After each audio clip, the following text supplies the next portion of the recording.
Hi friends, welcome back to my channel PA the English Tutor. Today's topic is Albert Einstein at School, written by Patrick Pringle.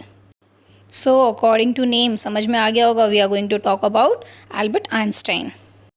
Hope you were waiting for this chapter, so let's start it.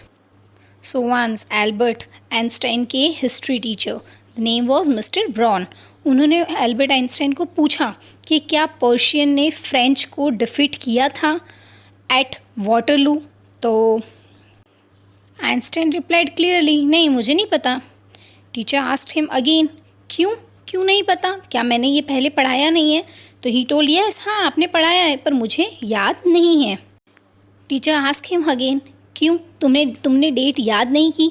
वो तभी भी वो honestly reply देते हैं, बोले नहीं मैं तो कभी डेट याद ही नहीं करता। नाउ हियरिंग दिस, टीचर बहुत ज़्यादा गुस्सा हो जाते हैं। एंड ही आस्क्ड हिम, मतलब बहुत गुस्सा आता है उनको और पूछते हैं क्यों नहीं याद करते? तो अगेन आइंस्टाइन रिप्लाई कि मुझे उस डेट्स याद रखने का कोई इम्पोर्टेंस लगती नहीं है। मुझे ऐसा लगता है कि डेट्स याद करनी, इससे तो हमें जब भी ज़रूरत है हम बुक में से उसे देख सकते हैं। No need to remember it. ये सुनकर सर थोड़ी देर चुप हो जाते हैं, फिर बाद में बोलते हैं अगर यही वाली बात है तो हमें तो जो भी चाहिए हर चीज़ बुक में तो दी हुई है, तो हम सब कुछ वहीं से पढ़ सकते हैं। फिर पढ़ने की ज़रूरत ही क्या है? तुम स्कूल आते ही क्यों? Why do you come to school? कल से तुम स्कूल ही मत आओ। वो बोलते हैं खुश होकर, हाँ मैं तो तैयार हूँ स्कूल ना आने के लिए, लेकिन I know that my father will not allow me to stay home. वो अपनी हर बात का इस तरह से जवाब देते हैं। फिर सर को गुस्सा आता है। अगेन ही आस्क्ड कि तो फिर तुम बताओ कि ये एजुकेशन सिस्टम क्या होता है? What is education?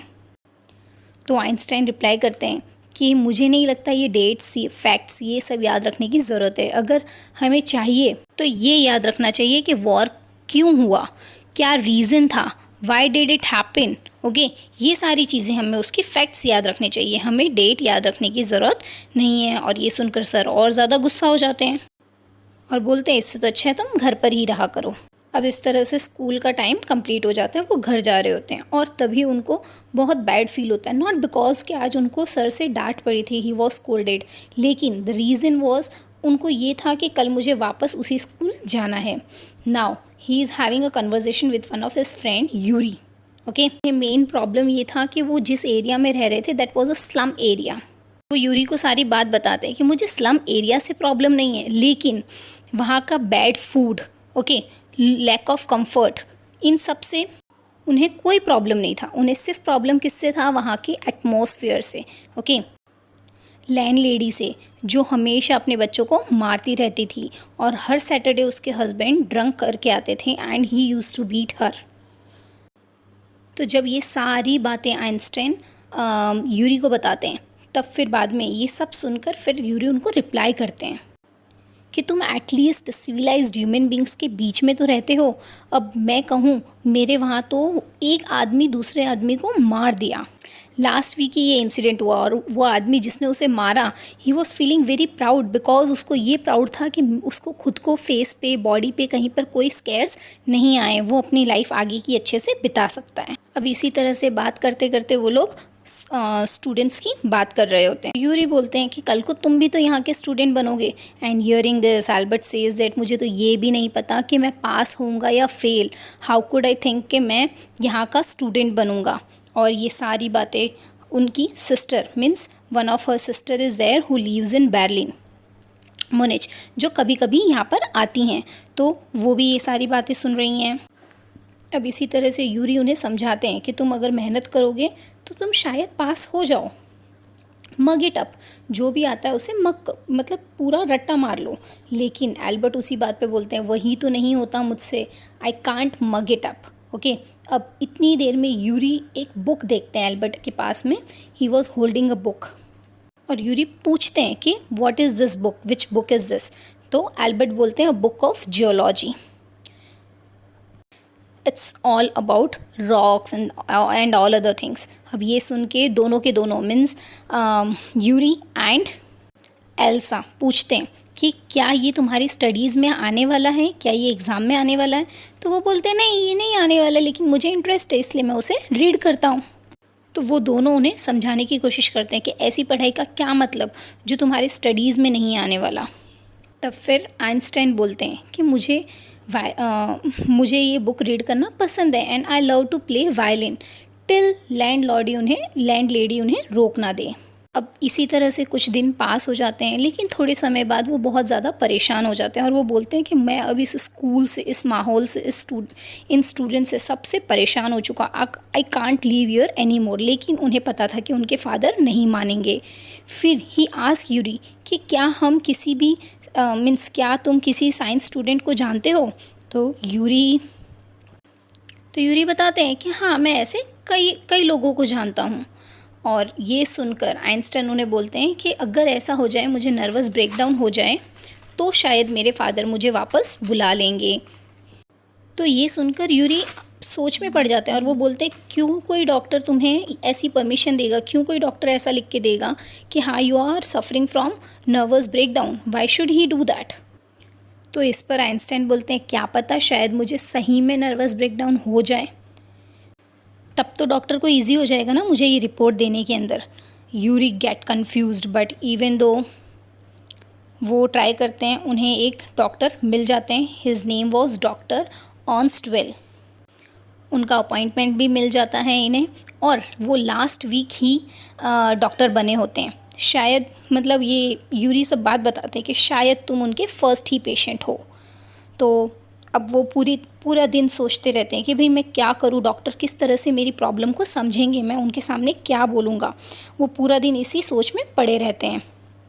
अब जब वो डॉक्टर को मिलते हैं तो डॉक्टर उन्हें पहले से बोल देते हैं कि हाँ, मुझे पता है तुम्हें क्या प्रॉब्लम है, please don't try to act, मुझे यूरी ने सब कुछ बता दिया है, आई न्यू एवरीथिंग। अब ये सुनकर आइंस्टाइन सैड फील करते हैं, उन्हें बुरा लगता है कि यूरी को ऐसा नहीं करना चाहिए था। और फिर वो डॉक्टर को बोलते हैं, मतलब कि अब तो आप मुझे सर्टिफिकेट नहीं देंगे? डॉक्टर बोलते हैं शायद मैं ऐसा, तो डॉक्टर बोलते हैं मैं शायद ऐसा ना बोलूँ और मैं तुम्हें सर्टिफिकेट दे दूँ। हियरिंग दिस आइंस्टाइन एकदम शॉक्ड हो जाते हैं और वो आइंस्टाइन को पूछते हैं कि चलो अगर मैं तुम्हें सर्टिफिकेट दे दूँ तो तुम अगर पढ़ाई छोड़ देते हो तो तुम उसके बाद क्या करोगे? क्योंकि तुम अपनी स्टडीज़ से भाग रहे हो, तो उसके बाद तुम्हारा कुछ तो प्लानिंग होगा ना। तो ये सुनकर आइंस्टाइन रिप्लाई करते हैं, हाँ, I will go to Italy to Milan, जहाँ पर उनके पेरेंट्स रहते हैं। फिर वहाँ पर जाके वो कॉलेज या इंस्टीट्यूट में एडमिशन ले लेंगे। तो ये सुनकर वापस से डॉक्टर पूछते हैं कि तुम्हारा तो डिप्लोमा भी कंप्लीट नहीं हुआ, how could you get the admission? तुम्हें कोई किस तरह से एडमिशन देगा जब तुम्हारा डिप्लोमा कंप्लीट ही नहीं है? तो वो बोलते हैं कि नहीं, मैं मैथमेटिक्स के टीचर से परफॉर्मेंस लिखवा लूँगा, बिकॉज स्कूल में जितना भी मैथ्स पढ़ाया जाता है वो सारा मैं सीख चुका हूँ और शायद उससे कहीं ज़्यादा ही। तो फिर डॉक्टर उन्हें सर्टिफिकेट दे देते हैं और उसके अंदर क्लियरली मेंशन कर देते हैं कि 6 इयर्स का टाइम उसमें मेंशन किया हुआ होता है। और फिर जब वो पूछते हैं भाई क्या फ़ीस है, तो वो ही सेज़ दैट नहीं, मुझे कोई फ़ीस नहीं चाहिए, but I think Yuri is a good friend of you and mine, that's why आप बस उसे ट्रीट दे देना। फिर वो यूरी को खुश होकर बताते हैं कि भाई देखो, मुझे आखिर में सर्टिफिकेट मिल गया, वो भी 6 इयर्स का, 6 मंथ का। तो हियरिंग दिस यूरी बोलते हैं, हाँ, 6 month is a good period of time, और अच्छा है, वर्स्ट से भी वर्स्ट कुछ हो तो भी तुम उस सिचुएशन में से वापस बाहर निकल सकते हो और वापस से यहाँ एडमिशन ले सकते हो अगर कुछ गलत होता है तो। हियरिंग दिस आइंस्टाइन तुरंत बोलते हैं कि नहीं, मैं यहाँ पर वापस तो कभी नहीं आऊँगा। एक बार मुझे अगर यहाँ से मीन्स जाने को मिल जाता है हेड मिस्टर को, सिर्फ और सिर्फ मैं कल जाके ये सर्टिफिकेट दूंगा और फिर मैं दोबारा कभी भी यहाँ पे मुड़कर नहीं देखूँगा। तो ये सुनकर यूरी उन्हें याद दिलाते हैं मैथ्स टीचर के पास से, मीन्स मिस्टर कोच, ओके, उनके पास से लिखवा कर लेना मत भूलना। तो इसी तरह से वो next day Einstein mister coach के पास जाते हैं, उन्हें बोलते हैं कि सर प्लीज़ मुझे ऐसे लिख के दे दीजिए। तो मजाक में मिस्टर कोच भी बोलते हैं कि हाँ, फिर मैं ऐसा लिख देता हूँ कि now I can't teach you, अगर तुम मुझे पढ़ाने के लिए तैयार हो then I can be with you, क्योंकि अब मैं तो तुम्हें ज़्यादा कुछ पढ़ा नहीं सकता हूँ, as you are such a brilliant student. तो इस पर आइंस्टाइन बोलते हैं नहीं सर, ये तो बहुत ज़्यादा हो जाएगा। तो फिर सर सिंपली लिख देते हैं कि Albert is ready immediately to enter a college or institute for the study of higher mathematics. Sir उनसे नॉर्मली बात करते हैं कि हाँ, नो डाउट, वैसे भी तुम यहाँ पर अपना टाइम वेस्ट ही कर रहे थे। तो हियरिंग दिस एल्बर्ट बोलते हैं कि नहीं सर, एक यही तो मैथ्स की क्लास थी, जहाँ पर मैं टाइम वेस्ट नहीं करता था, बाकी सब जगह पर मैं टाइम वेस्ट करता था। सर बोलते हैं हाँ मुझे तो पता ही था कि तुम आज नहीं तो कल यहाँ से जाने वाले हो। तो एल्बर्ट आस्क्ड विद सरप्राइज, अरे सर आपको कैसे पता था? सर यूज्ड टू से, नहीं तुम्हें नहीं पता था, उससे पहले मुझे ये चीज़ पता थी। जस्ट बिकॉज तुम बहुत ज़्यादा जीनियस हो, तुम्हें सब कुछ आता है, तुम आज नहीं तो कल जाने ही वाले थे। और इतना बोलकर सर उनको सर्टिफिकेट दे देते हैं। और अब he takes leave from the mathematics teacher, और वो जैसे ही प्रिंसिपल के कैबिन में जाए हेडमास्टर से मिलने के लिए, लेकिन उससे पहले ही वहीं से उन्हें बुला लिया जाता है। वो सोचते हैं क्या बात है, मुझे शायद सर के लिए यहाँ पर 2-3 घंटे तक वेट करना पड़ता, उससे तो अच्छा है कि मुझे खुद ही को सर ने बुला लिया। That was a good thing for him. अब हेडमास्टर उन्हें बुला के बोलते हैं कि I can't allow you to sit in my school any more. और ये सुनकर एल्बर्ट उन्हें पूछते हैं वापस कि sir do you mean that I am expelled, मुझे तुम निकाल रहे हो स्कूल से? हेडमास्टर बोलते हैं हाँ तुम्हें जैसे समझना हो तुम समझ सकते हो। वो ये सब चीज़ सोचने लगे, चलो अच्छा है बाहर बैठ के 1-2 घंटा वेट करना पड़ता, उससे तो सब कुछ अच्छा हो गया। और उनके पॉकेट में पड़ा जो सर्टिफिकेट था जो उन्होंने डॉक्टर से लिखवाया था, उन्हें ऐसा लग रहा था जैसे उसमें आग लग रही है, because he wants to show that to the sir. उनको खुद को मीन स्कूल छोड़नी थी, लेकिन हुआ क्या, यहाँ पर सामने से ही उन्हें ये ऑफ़र मिल गया। He was very happy with this. पर फिर भी उन्होंने सर को रीज़न पूछा that what is the reason, आखिर why are you removing me away from the school.